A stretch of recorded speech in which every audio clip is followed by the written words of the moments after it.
राज ठाकरे यांनी जरांगेंची भेट घेऊन आरक्षणाबाबत भूमिका स्पष्ट करतो असं मराठा आंदोलकांना म्हटलं होतं।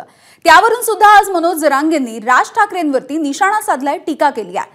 मराठा मुलांनी जाब विचारला म्हणून राज ठाकरेंनी पळवाट शोधली आहे, ते मला भेटणार नाहीत असं जरांगे म्हणतात।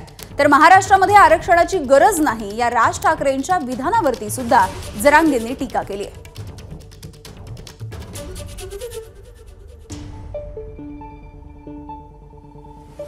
महाराष्ट्र हे राज्य असं आहे की या देशामधलं सर्वाधिक प्रगत राज्य म्हणून आपण महाराष्ट्राकडे बघतो आणि महाराष्ट्रामध्ये जेवढे नोकऱ्या उपलब्ध होतात, मला नाही वाटत दुसऱ्या कुठच्या राज्यामध्ये इतक्या मोठ्या प्रमाणावरती उपलब्ध होत असतील। मी तुम्हाला सांगतो, या महाराष्ट्रामध्ये सगळ्या गोष्टी इतक्या मुबलक प्रमाणामध्ये आहेत की या महाराष्ट्रामध्ये आरक्षणाची गरजच नाही।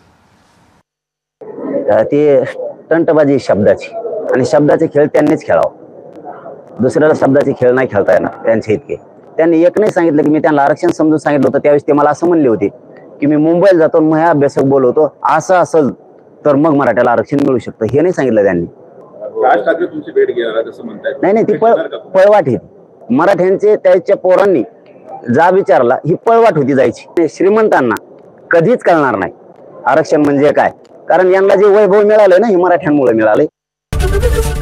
एबीपी माझा, उघडा डोळे बघा नीट।